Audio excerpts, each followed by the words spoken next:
नमस्कार,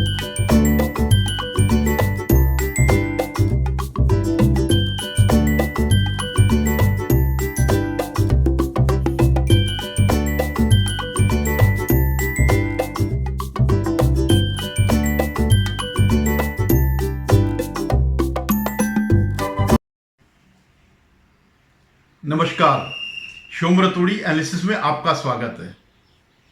अभी 2 दिन पहले ग्रेट ब्रिटेन में यूके में आम चुनाव हुए और जो सत्तारूढ़ पार्टी थी, कंजर्वेटिव पार्टी, जिसके नेता ऋषि सुनक, भारतीय मूल के अंग्रेज ब्रिटिशर्स ऋषि सुनक जो प्रधानमंत्री थे, उनकी पार्टी चुनाव हार गई और लेबर पार्टी के नेता कीर स्टारमर हैं, वो नेता चुना गया, प्रधानमंत्री नियुक्त, उनको जो है किंग या क्वीन जो भी है, किंग ने जो है प्रधानमंत्री नियुक्त कर दिया। इसका भारत के संदर्भ में मैं बात करूंगा। इससे पहले आपसे निवेदन है कि आप मेरे इस चैनल को सब्सक्राइब करिएगा, शेयर कीजिएगा और लाइक करेगा, और मेरी राय से आप कितने सहमत हैं, असहमत हैं, उसको भी कमेंट करेगा। धन्यवाद।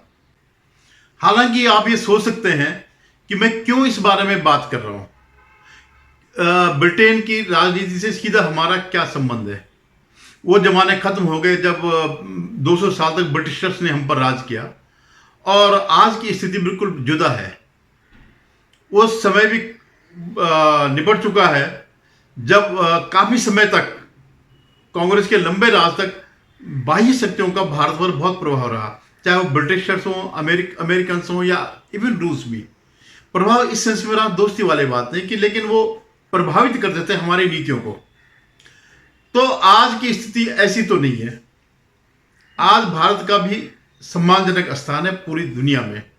जिस जगह पर ये लोग खड़े हैं, अमेरिका खड़ा है, रूस खड़ा है, चीन खड़ा है, उसी स्तर पर भारत भी खड़ा है। लेकिन मेरा कहने का, मैं क्यों इस टॉपिक को सामने ला रहा हूं, इस बारे में आपको कुछ बताता हूं। जब ऋषि सुनक चुने गए, उनकी पार्टी जब ये हारी, तो इस देश में एक वर्ग ने बड़ी खुशी मनानी शुरू कर दी। उसके 2 कारण थे। एक कारण तो यह था कि वह हिंदू मूल के ब्रिटिशर्स हैं और भारत से उनके दादा या जो भी यहाँ से गए होंगे, पहले अफ्रीका में गए थे, ईस्ट अफ्रीका से फिर आकर के ब्रिटेन में आ गए थे वो, और उनको ऑटोमेटिक द्वितीय विश्व युद्ध से पहले की जो नागरिकता थी, उस वजह से वो चले गए। तो ऐसा नहीं कि पूरे 14 साल तक ऋषि सुनक रहे होंगे। इस बीच कंजर्वेटिव पार्टी के कई प्रधानमंत्री आए और गए। उसके पीछे कई कारण थे। कोई सामाजिक कारण थे और आर्थिक कारण थे। जैसे बीच में ये कोविड-19 के दौर के बाद बहुत उथल पुथल हुई पूरी दुनिया में, और उसको कई सरकारें नहीं संभाल पाई, और आज भी इस दौर में कई सरकारें चले गई सिर्फ इसी वजह से, सिवाय मोदी जी की सरकार के। बल्कि लिजा ट्रेस भी एक प्रधानमंत्री रही जो केवल 45 दिन हो गया, उसके बाद इनको बनाया गया। ये तब सेक्रेटरी ऑफ ट्रेजरी थे या कुछ ऐसा थे, वहाँ मंत्री को जो है इसी ढंग से वो कहा जाता है।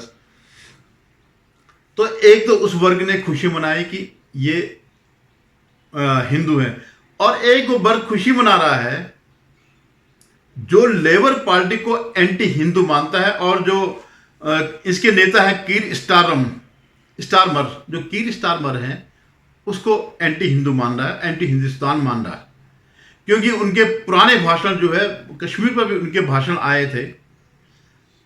तो इस वजह से वो खुशियां मना रहे हैं।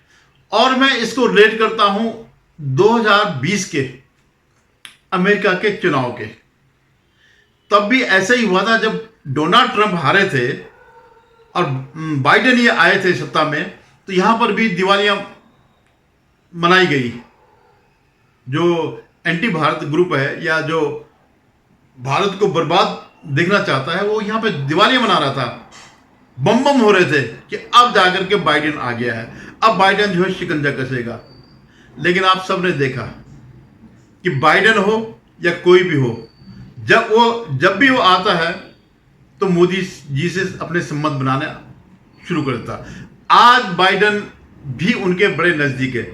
लेकिन मैं एक बार फिर कहता हूं कि बाइडेन हो, सुनक हो, ये स्टारमर हो या कोई भी नेता हो, ये किसी दूसरे देश के नहीं है। इनकी पहली प्राथमिकता होती है अपना देश। ये भारत के तरह जो लेफ्ट लिबरल गैंग है उसकी तरह नहीं है कि जिनकी प्राथमिकता भारत ना हो, जो भारत विरोधी है और दूसरे के प्रति वो जो है, जैसे आजकल आप देख रहे होंगे फिलिस्तीन के यहां पे नारे लग रहे हैं, फिलिस्तीन समर्थकों के, उस फिलिस्तीनियों के, उस हमास के, फिलिस्तीन माने इनडायरेक्ट रूप से हमास, फिलिस्तीन तो रह ही रहे थे, कई सालों से रह रहे थे गाजा पट्टी में या इजराइल के साथ। लेकिन जब 7 अक्टूबर 23 को जो उन्होंने पाप किया, जो अनाचार किया, जो दुराचार किया, उस पर ये सब, इन सब के मुंह बंद थे। लेकिन जब इन्होंने पलटवार किया तो आज जो है सारे हिंदुस्तान में एक वर्ग उनके साथ खड़ा हो गया। वो सब उस अनाचार को भूल गया। क्यों? क्योंकि ये वो करते आए हैं, इनका इतिहास है इस बात का। तो उनको ये लगता नहीं है कि यार ये तो बड़ी सामान्य सी बात है, किसी महिला के साथ वो कर दिया, किसी की हत्या कर दी, कुछ कर दिया, ये तो हमारा धर्म है, ये तो हमारा कर्तव्य है। तो आज आपने देखा ओवैसी संसद में जय फिलिस्तीन के नारे लगा रहा था और यही ग्रुप जो है कंजरवेटिव पार्टी के हारने से खुश था कि अब लेबर पार्टी जो है भारत के खिलाफ हो जाएगी। लेकिन जो लेबर पार्टी का जो कीर स्टारमर हैं, उनका पहले ही बयान जो आया वो भारत के साथ अपने संबंध जोड़ने का आया। क्यों? क्योंकि अधिकांश ये जो यूरोपियन देश हैं उनकी, और इवन यूके, यूएस भी, और ये यूके क्योंकि यूरोपियन यूनियन में नहीं है, तो इसको मिला करके सबकी आर्थिक स्थिति बड़ी खराब हो रखी है। इस समय दुनिया में सिर्फ एक देश है, भारत, जो अपने पैरों पर खड़ा है। और इसीलिए जो विदेशी शक्तियां जो आती हैं, इन चुनाव में आपने देखा होगा किस तरह से दुष्प्रचार किया गया मोदी जी की सरकार के खिलाफ, जबकि दुनिया की सबसे तेज अर्थव्यवस्था की, तेज गति की अर्थव्यवस्था आज भारत में है। अब मैं एक थोड़ा सा और चीज बताता हूं। जो पूरे जितने भी डेमोक्रेटिक कंट्रीज हैं उसमें 2 धाराएं हैं, लेफ्टिस्ट और राइटिस्ट। कोई धुर राइटिस्ट भी नहीं है, धुर लेफ्टिस्ट भी नहीं है, लेकिन सेंटर ऑफ लेफ्ट है, सेंटर ऑफ राइट, इस ढंग से विभाजन है। अब ये परिभाषा इन्होंने खुद ही, तो जो लेफ्टिस्ट हैं वो कहते हैं freedom, equality, fraternity, rights, progress, reform और इंटरनेशनलिज्म।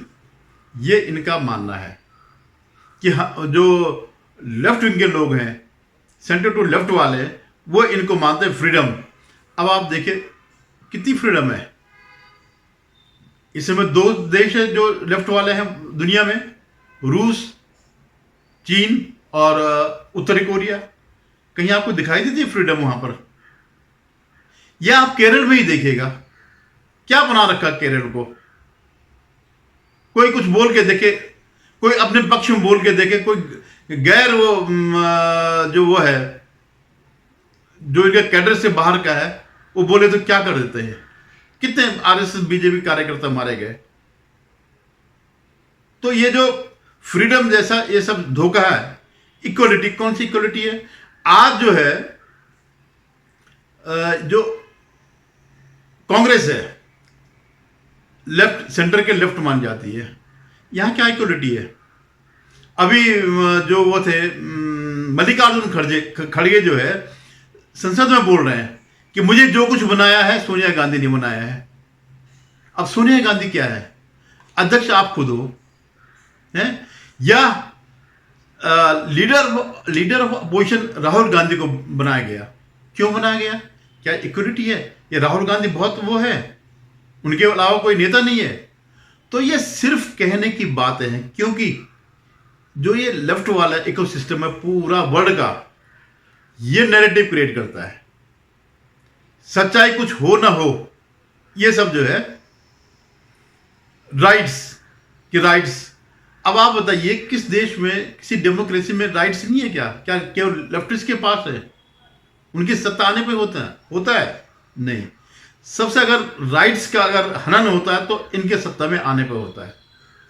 आप यहां पर देखिए जो इंडिया अलायंस है उसके जितने भी वो उठाइए, आप राज्य उठाइए, सबसे ज़्यादा जो है अधिकारों का हनन अगर कहीं होता तो इन राज्यों में होता, चाहे वो तमिलनाडु हो, वेस्ट बंगाल हो, या केरल हो, या इससे पहले छत्तीसगढ़ और राजस्थान जब कांग्रेस की सरकार थी तो यहां पर यह सब होता, या कर्नाटक। आज आप कुछ भी बोल दीजिएगा अपने अधिकारों के लिए, वो सीधा सीधा मुकदमा कर देते हैं। और मैंने कई ऐसे लोगों को देखा जो इनके साथ जाता है। और दूसरा क्या है, नेशनलिज्म। अब ये जो लेफ्ट लिबरल जो है, ये जो है अपने देश को छोड़ करके पूरी दुनिया में चाहते हैं इंटरनेशनलिज्म, कि सारा जो है एक ही है, मतलब कोई भी व्यक्ति कहीं से भी आकर के आपके देश में बच जाएगा। यह एक बहुत शातिर चाल है इनकी। अब मैं आपको बताता हूं कि सीए का विरोध के पीछे क्या कारण था। सीए के विरोध के पीछे कारण था कि जिन देशों में जो अल्पसंख्यक है, भारत से जो गए, जो पहले भारत के साथ रहे हैं, अगर उन पर कोई अत्याचार हो रहा तो उनको यहाँ, अगर वो यहाँ आते उनको नागरिकता दी जाए, उनको शरण दी जाए। लेकिन ये क्या चाहते हैं कि वहाँ पे जो अत्याचार कर रहे हैं उनको भी यहाँ बुलाया जाए। ये इनका वो है इंटरनेशनलिज्म। ये क्या चाहते हैं, आज मैं बताता हूँ, यूरोपियन यूनियन में जो है दो फाड़ हो गई है। जो अभी नई पार्लियामेंट चुन के आई, वहां राइटिस्ट लोगों का वो हो गया, वर्चस्व हो गया। क्यों हुआ, वहां पर वो लोग आ गए हैं जो इस थ्योरी को नकारते हैं। पहले यूरोपियन ने जो है अवैध लोगों को आने दिया, उनको बसने दिया, हालांकि उनकी मजबूरियां थी कि उनको छोटे छोटे काम करने के लिए वर्कर चाहिए थे। लेकिन आज वही ज्यादातर जो इस्लाम वाले हैं वो वहां पर इतने मजबूत हो गए कि वो शरिया की बात करने लगे, शरिया लॉ लागू करने की बात करने लगे। और वही नहीं, वेस्ट बंगाल अभी भारत में है, अभी भारत में इस्लामिक राष्ट्र नहीं हुआ है। अभी कुछ दिन पहले दो लोगों को जो है नंगा करके पीटा गया, तो एक मंत्री वहां का या नेता जो है कह रहा है कि इस्लाम में तो होता ही है। अबे इस्लाम में होता तो यहां पर क्या है, इस्लाम है या नहीं। इनके मन में वही है कि घुसपैठिया लाओ, इनकी संख्या 30% करो और यहां पर इस्लामिक देश बनाओ। जो पीएफआई का जो था कि 2047 तक हम भारत को इस्लामिक राष्ट्र बनाएंगे, वही जो है ये जो लेफ्टिस्ट है यहां पर, जो सेंटर टू लेफ्ट वाले, जो ऑलमोस्ट इंडिया गठबंधन वाले हैं, ये वही चाहते हैं। और इन्होंने कभी छुपाया भी नहीं। ये जो उदयनिधि स्टालिन जो है, जो स्टालिन का बेटा जो है मुख्यमंत्री का, वो तो खुलेआम कहता है रेडिकेट करो हिंदुओं को। ऐसे इनके कहते हैं कि कीड़े मकोड़े हैं। तो इनके और इस सब की आवाज उभर सामने कौन आया, राहुल गांधी, जो खुले आम भारत को बदनाम कर रहा है। तो मैं ये कह रहा हूं कि ये इनका आज की डेट में लोगों ने महसूस कर दिया, यूरोपियन कंट्री से इस बात को महसूस किया जा रहा है कि हमसे बड़ी गलती हुई। अगर हमने अभी नहीं रोका तो हमारा देश का अस्तित्व खत्म हो जाएगा। और उस चीज को ये वामपंथी भारत में लाना चाह रहे हैं, इस देश का अस्तित्व खत्म करने के लिए। तो हालांकि ये यहां पे खुश हो रहे हैं कि साहब कीर स्टारमर आ गया, वो एंटी भारत है या ये है, लेकिन नहीं, वो जो कुछ उन्होंने किया, जो कुछ कहा, वो सत्ता में आने के लिए कर दिया। लेकिन वहां की हालत पूरे यूरोप में सबसे ज्यादा बदतर हालत किसी की तो यूके की है। लंदन तो उनके हाथ से ही गया। तो ऐसा नहीं है कि वो इस मामले को लेकर के जाएगा, वो भी उन्हीं नीतियों को पालन करेगा, क्योंकि उसको भी अपनी राजनीति बचाने, उसको भी अपना देश बचाना है। तो वो भी वही सख्त कदम लेगा जो आजकल यूरोप में अनेक कंट्रीज ले रही हैं। इटली में जो है कई ऐसे राइट विंग आ गई है, इटली, फ्रांस, स्पेन, स्वीडन, इन सब में जो है राइट विंग पार्टियां सत्ता में आ रही हैं। और क्यों आ रही हैं? इन वजहों से उनको अपना अस्तित्व का डर लगने लग गया है, जो कि जिस जगह पर हम भी खड़े हैं। आज जो है पूरा बांग्लादेशी, म्यांमार से ये आकर के किसी की हिम्मत नहीं हो रही कि इस इशू को उठाए या इसको जो है पार करे, इसका समाधान निकाले। कभी भी हो सकता है जो वहां हो रहा है। तो ये यही मान के चल रहे हैं कि वो जो आया है, जो कंजर्वेटिव पार्टी, लेबर पार्टी, क्योंकि इनका बेस शुरू से ही जो आप्रवासी थे, लेकिन अब अवैध आप्रवासी भी इनका बेस हो गया। इसलिए ये इस बात को लेकर खुश है कि अगर भारत इस तरह का कोई कदम उठाता है तो ये जो स्टारमर है, कीर स्टारमर प्रधानमंत्री है, वो भारत का विरोध करेगा। लेकिन इनकी अब आवाज कहीं भी नहीं सुनी जाने वाली है। ग्रेट ब्रिटेन की आवाज, आज ग्रेट ब्रिटेन वो शक्ति नहीं रह गया, यूनाइटेड किंगडम वो शक्ति नहीं रह गया। उसकी कमर टूट गई थी सेकेंड वर्ल्ड वॉर में। सेकेंड वर्ल्ड वॉर में जीते थे लोग, लेकिन सबसे बुरी हालत जो है आर्थिक रूप से मारा गया था यूके। और ऊपर से क्या मार पड़ी कि भारत को भी आजाद करना पड़ा।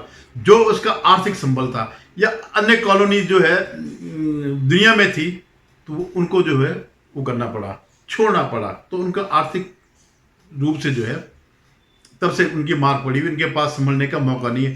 जो लीज स्ट्रॉस जिसने 45 दिन वो किया, तो वो नहीं संभल पाई, क्योंकि ब्रिटेन की ऐसी आर्थिक स्थिति नहीं है।